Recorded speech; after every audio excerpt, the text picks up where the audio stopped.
Fala galera, como é que vocês estão aguentando aí esse frio todo que acabou de chegar? Misericórdia, Ângelo, tá vestido assim no calor desse Nordeste aqui em Pernambuco, Gravatá, tu quer morrer, É rapaz? claro, rapaz, me deixa, eu vou pro Nepal, vou escalar o Everest. Não diz que tem que ficar em isolamento? Pois agora eu quero ver o coronavírus me alcançar lá em cima do Everest. Tu vai escalar a maior montanha do mundo com só com isso aí, esse casaco e com esse físico.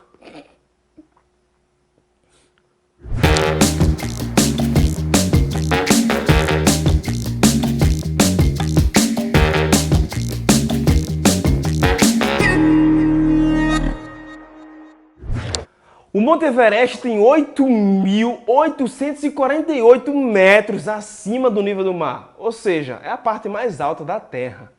Doutor Getro, como é que eles calculam o tamanho, a medida de uma montanha assim? Eles escalam a montanha com uma fita métrica gigante, é? Cara, agora tu me pegou com essa, viu? Mesmo que fica um cara no pé da montanha e o outro corre desesperado até o topo com a fita métrica gigante para calcular essa altura? Claro que não, né, meu amigo? Claro que não. E ainda bem que existe a matemática para comprovar isso. A gente pode usar a trigonometria para calcular perfeitamente a altura de uma montanha.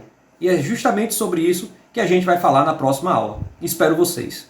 Cerca de 5.000 pessoas já alcançaram o topo do Everest e umas 300 já morreram no caminho tentando. Para conceder uma permissão nessa caminhada, o governo do Nepal cobra uma taxinha pequenininha de $11.000 por pessoa. Tutor Marcondes, com que tipo de coisa nós deveríamos nos preocupar ao escalar o Everest? Fala aí pra gente. Bem, com essa pergunta eu acho que tem gente que está querendo ficar mais próximo de Deus, viu? E aí deve estar disposto a subir a maior montanha do mundo, né? O Monte Everest, né? Que fica na Cordilheira do Himalaia, né?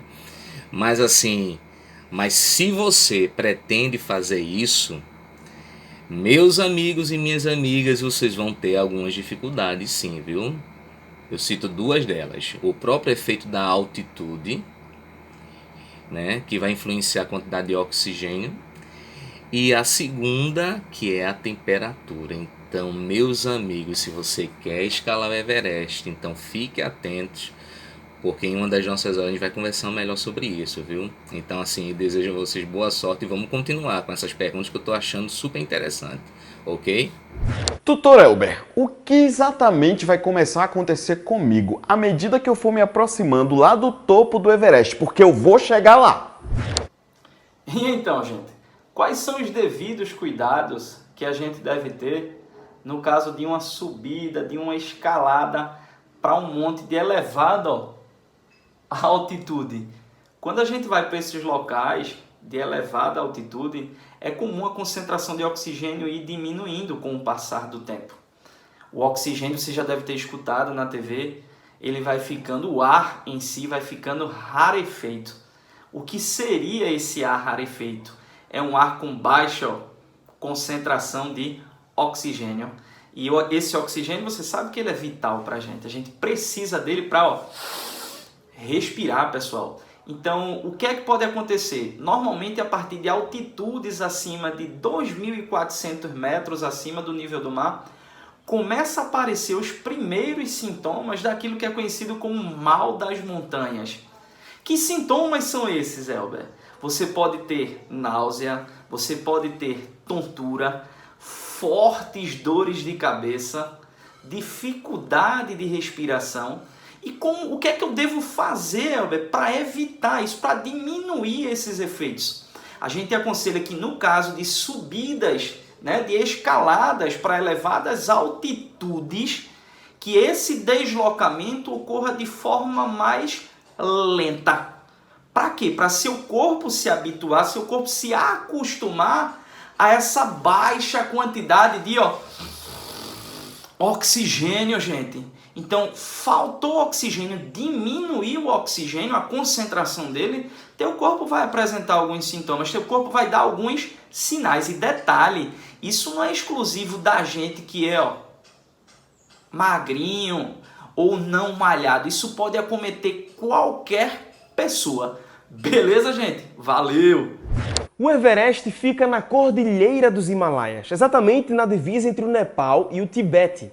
Tutor Tiago, quais desafios culturais nós enfrentaríamos nessa caminhada até lá?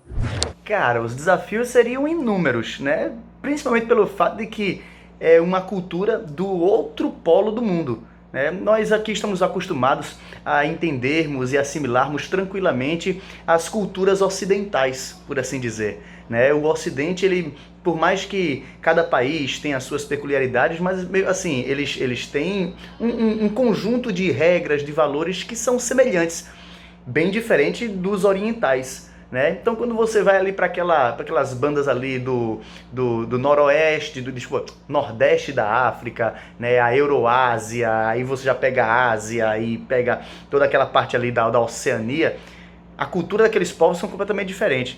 E esse choque cultural, no passado, ele inclusive desenvolveu muitas filosofias, muitas ideologias que fizeram até o homem pensar em escalonar. O que é que eu quero dizer com isso? É colocar em, tipo assim, a hierarquia das culturas, né? Tipo, o homem chegou a pensar, certa vez, que existe uma cultura suprema, né? Enquanto existem outras culturas que elas estão em desenvolvimento, ou atrasadas, ou defasadas. Eles chamavam esses, assim, eles classificaram esses como bárbaros.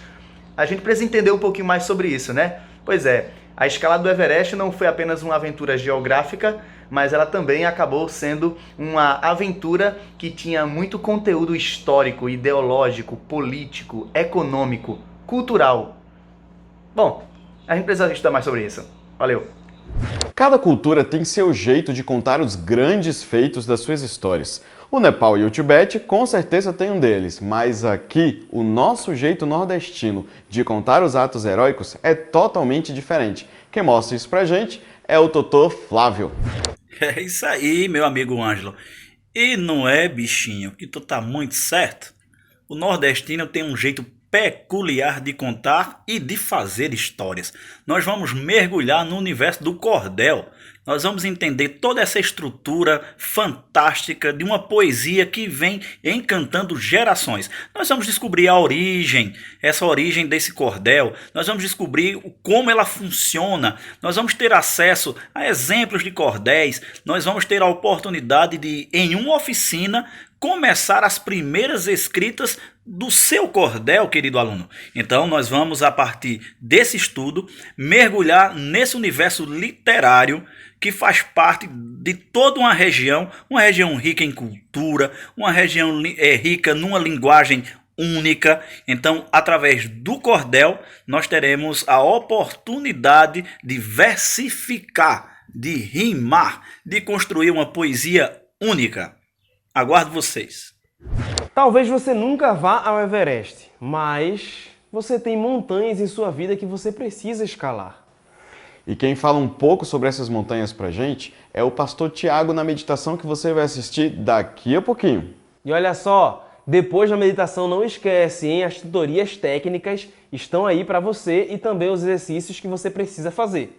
Passa lá no portal da Educação Adventista, cpbedu.me, que você vai ter acesso a todos esses desafios. E mais tarde... Mais tarde tem Quarentena Quest. Se liga, hein? Valeu, pessoal. A gente se encontra. Pessoal. Tchau, tchau. Valeu, fica bem. Bom dia, mano. Tudo bem com você? Olha só, quando eu era pequeno e fazia alguma trela, eu tinha a ilusão de que eu conseguia me esconder da minha mãe dentro de casa. Vê que situação. Sei lá, quebrava um prato, quebrava um jarro, fazia alguma coisa, alguma trela, brigava com o irmão, qualquer coisa assim. E aí quando minha mãe chegava em casa e eu sabia o horário que ela ia chegar mais ou menos, eu tentava me esconder em algum canto. Às vezes me escondia dentro do guarda-roupa, às vezes, sei lá, na área de serviço, do lado da máquina de lavar. Mas nunca dava certo, ela sempre me achava e sempre tinha a bronca natural e tudo bem, passava. Mas sabe o que eu acho interessante disso? É que o ser humano parece que é assim, né? A gente tem a mania de achar que a gente pode se esconder de Deus, principalmente, né? Mas olha só o que eu encontrei aqui, Salmo 139, versos de 7 a 10. O Salmo começa dizendo assim: para onde eu vou me ausentar do teu espírito? Para onde eu vou fugir da tua face? Se eu subo aos céus, lá estás. E se eu faço a minha cama no mais profundo abismo, lá estás também. Só que sabe o que é interessante? Muita gente lê a Bíblia e acha que a gente tem que ter medo de Deus, sabe? Que a gente tem que fugir de Deus quando a gente faz alguma coisa errada e que Deus ele tá procurando a gente só para punir a gente. Não é bem assim. Vou continuar a leitura aqui. Aqui diz, ó, se eu tomo as asas da alvorada e me detenho nos confins dos mares, ainda lá me haverá de guiar a tua mão e a tua destra me susterá. Aqui tem uma mensagem de esperança.